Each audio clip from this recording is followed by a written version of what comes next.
I'm going to spend a little time talking about is with the amendment to the ADA, what does this mean for counseling services and what our office does in terms of establishing the presence of a disorder and whether or not that qualifies as a disability and appropriate accommodations that might result from that.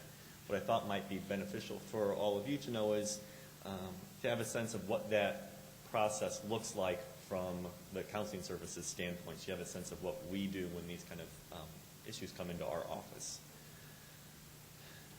In terms of recognizing the presence of the disorder,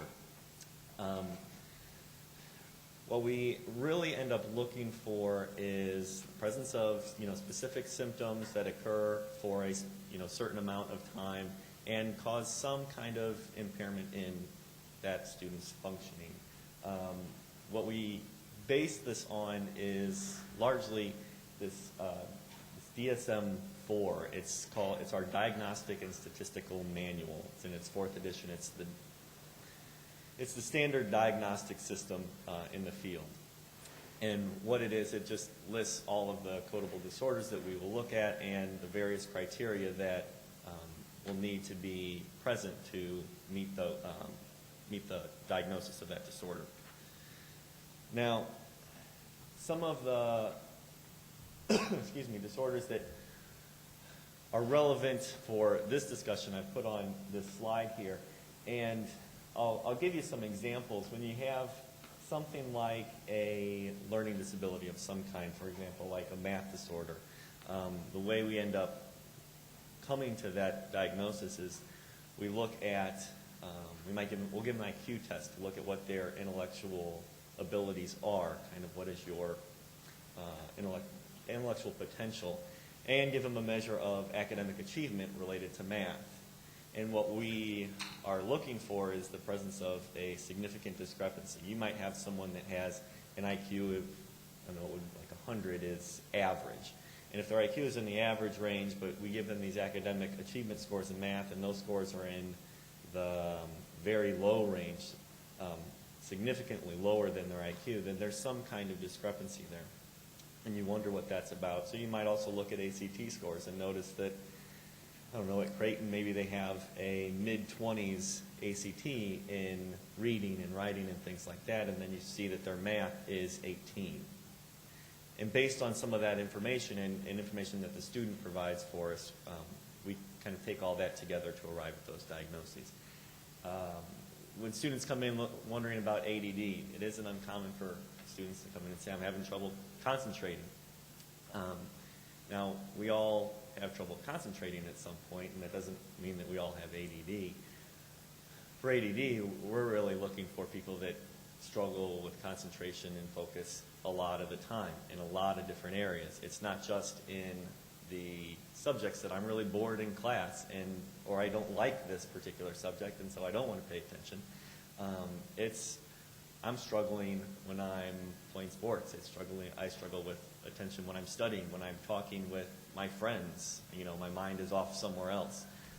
I'm trying to listen and I'm noticing that there's a camera back there, and if I look over there, there's also a tree. Well, there's a tree by my house, and my house was a 2-story house, and my friends, they had a 2-story house too, but they ended up moving out to the West Coast. The West Coast is warm, and that's what it's like. And so we're looking at those kind of symptoms, and we're looking for, like I said, a variety of settings and something that occurs a long enough period of time that you know that it isn't some transitory adjustment kind of reaction to something else. Anxiety is also one of those things that we end up looking at, and that's going to be diagnosed with when you notice that somebody has excessive worry, panic-type experiences where you have increased heart rate, muscle tension, sweating, can't concentrate, can't focus, and it's not just before a test, which doesn't seem to be uncommon here at Creighton, but is in tests, when I'm at the airport, when I'm driving in my car, when I'm outside. So you see that it really impacts their life on a grander scale. So what we do is use information both from clinical interviews that when we're talking with students one-on-one and getting their experience of what it's like reading, what it's like in math. Tell us about what it's like when you're writing. Tell me about your struggles with concentration. And then use that in conjunction with the formal IQ tests that have been created, the academic tests, ACT scores, things like that. And compare all that information and arrive at the diagnosis. Now, as part of this process, I think what's important for everyone to know is we also spend a lot of time ruling out alternative explanations for students' problems. You can see on this last point here on this slide, not everybody that comes to counseling services to be evaluated for a disability leaves with a disability and accommodations. We really look for other possible explanations. If let's say a student comes in and says, well, I'm not doing well on my tests and I'm struggling to concentrate and read the questions and complete the test in time. Okay, well, you might wonder about the concentration. You might wonder about reading, and are these disabilities and really problems that warrant accommodations? Well, if we do testing and find, those IQ scores are in the average range and their reading scores are in the average range, so there isn't that discrepancy that I was talking about, so you wonder what else is going on. Well, you come to find out that the student doesn't really attend class all that often, doesn't pay attention as much in class, has done really well in high school with minimal effort, and has struggled adjusting to college-level work. And so you start to find out that there are all these alternative explanations that are certainly workable things for us in our office and that we can help them with, but aren't necessarily something that's going to warrant a learning disability or accommodations for extra time and things like that. So some of these things have already been mentioned. I think what's important for us is this idea that diagnosis is certainly necessary, but not necessarily sufficient for a disability. If somebody, might struggle with concentrating after you've lost a loved one, after you've had some traumatic experience, and while those things certainly have an impact, they might be more transitory, something that will go away after talking with someone in our office or after some time has passed, and so it's not that more long-standing, life-disabling experience. Okay. And this was the other piece I wanted to mention.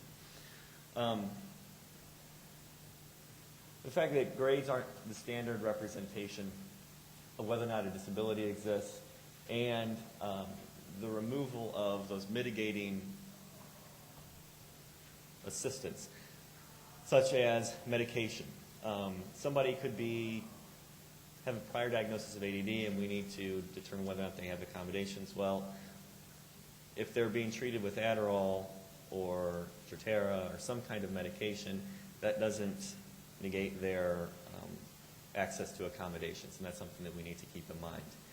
The other piece is, as Amy was talking about in one of her examples, the fact that maybe a student is getting B's in their classes doesn't mean that a learning problem doesn't exist. They might have that IQ, that intellectual ability that is way above average, and are really struggling and having to work really, really hard and go through a lot of hoops to get those B's.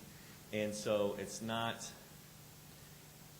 the fact that they are getting above average satisfactory grades, that doesn't mean that a disability does not exist.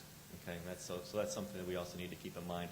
It's a question of how are they accomplishing those tasks. And in the documentation, we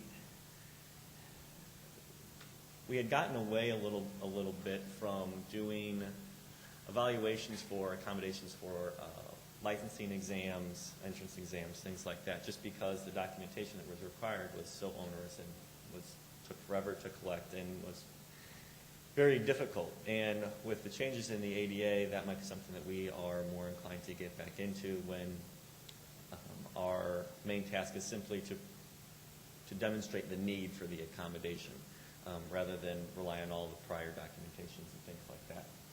And the other piece was we obviously focus a lot on the academic experience, but given some of our professional schools and the clinical experiences that are part of that curriculum,